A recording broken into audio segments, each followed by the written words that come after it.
गुरुदेव और माँ गायत्री के चरणों में कोटि कोटि नमन। आप सभी को प्रणाम। गायत्री मंत्र सद्बुद्धि दायक मंत्र है।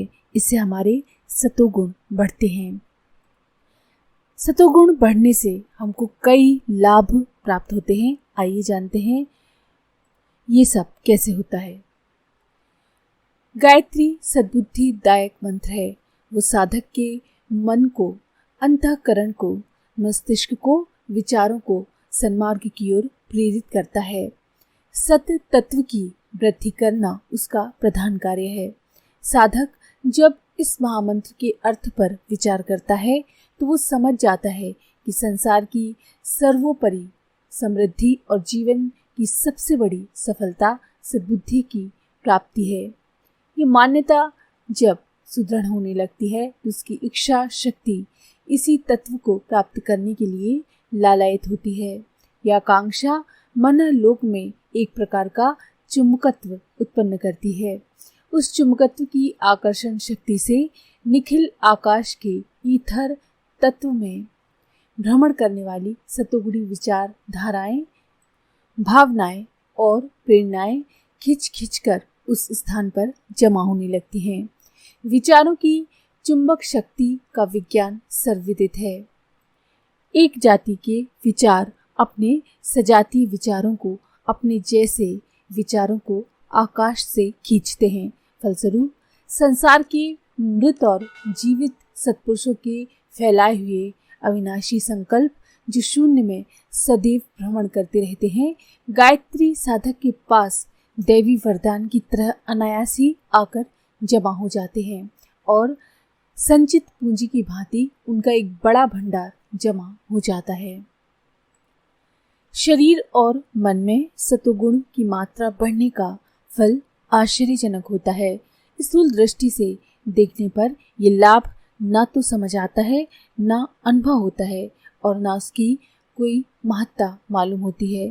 पर जो सूक्ष्म शरीर के संबंध में अधिक जानकारी रखते हैं वे जानते हैं कि तम और रज का घटना और उसके स्थान पर सत तत्व का बढ़ना ऐसा ही है जैसे शरीर में भरे हुए रोग, मल, विष, विजातीय पदार्थ का घट जाना और उसके स्थान पर शुद्ध सजातीय परिपुष्ट रक्त और वीर की मात्रा बढ़ जाना। ऐसा परिवर्तन चाहे किसी को खुली आंखों से दिखाई ना दे पर उसका स्वास्थ्य पर विशेष प्रभाव पड़ता है। इसमें कोई संदेह नहीं कर सकता।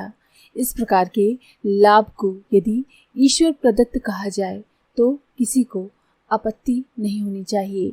शरीर का कायाकल्प करना एक वैज्ञानिक कार्य है। उसके कारण सुनिश्चित लाभ होते हैं। ये लाभ दैवी हैं या मानवी, इस पर मतभेद हो सकता है, लेकिन उसका कोई महत्व नहीं है। गायत्री द्वारा सतोगुण बढ़ता है और निम्न कोटि के तत्वों का निवारण हो जाता है। फलस्वरूप साधक का एक सूक्ष्म कायाकल्प हो जाता है। इस प्रक्रिया द्वारा होने वाले लाभों को व्यक्तिगत लाभ भी कह सकते हैं और देवी वरदान भी। इस प्रश्न पर झगड़ने से कोई लाभ नहीं है।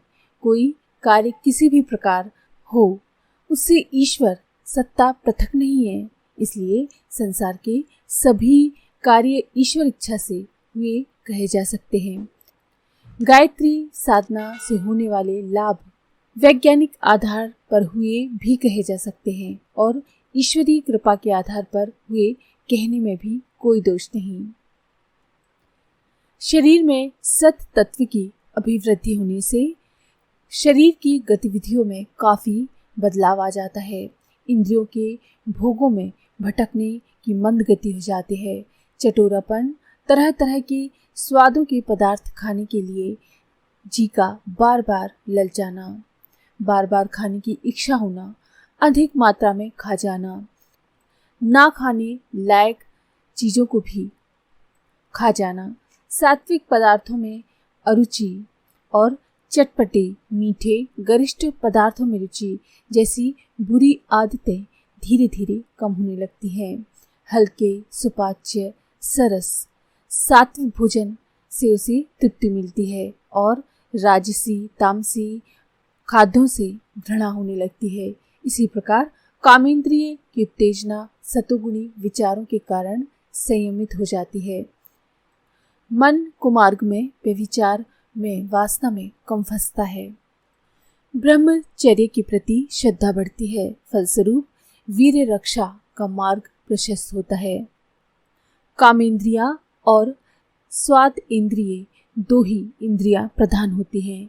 इनका संयम होना स्वास्थ्य रक्षा और शरीर वृद्धि का प्रधान कारण है। इसके साथ साथ परिश्रम, स्नान, निद्रा, सोना, जागना, सफाई, सादगी और अन्य दिनचर्याएं भी सतोगुणी हो जाती हैं, जिसके कारण आरोग्य और दीर्घ जीवन की जड़ें मजबूत होती हैं।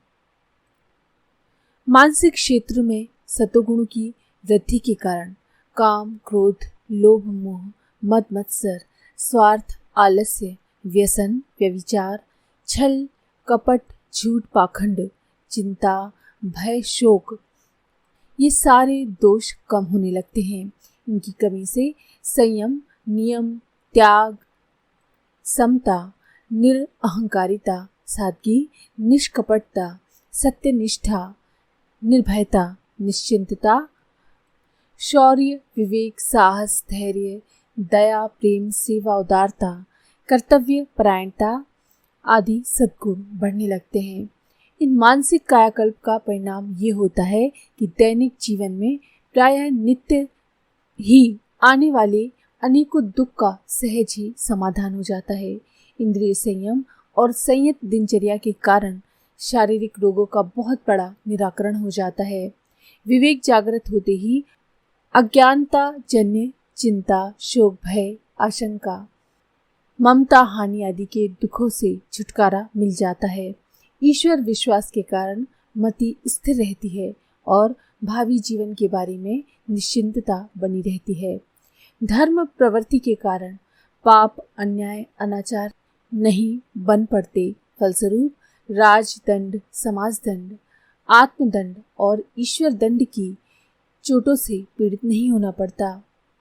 जब हम परिवार के साथ, मोहल्ले, पड़ोस या समाज के साथ सद्भावनाओं के साथ रहते हैं तो आत्मा को तृप्त करने वाले प्रेम और संतोष नामक रस दिन दिन अधिक मात्रा में उपलब्ध होकर जीवन को आनंदमय बनाते चलते हैं। इस प्रकार शारीरिक और मानसिक दोनों क्षेत्रों में सत्य तत्व की वृद्धि होने से दोनों ओर आनंद का स्रोत उमड़ता है और गायत्री का साधक उसमें निमग्न रहकर आत्मसंतोष का, परमानंद का रसास्वादन करता रहता है। आज के लिए इतना ही।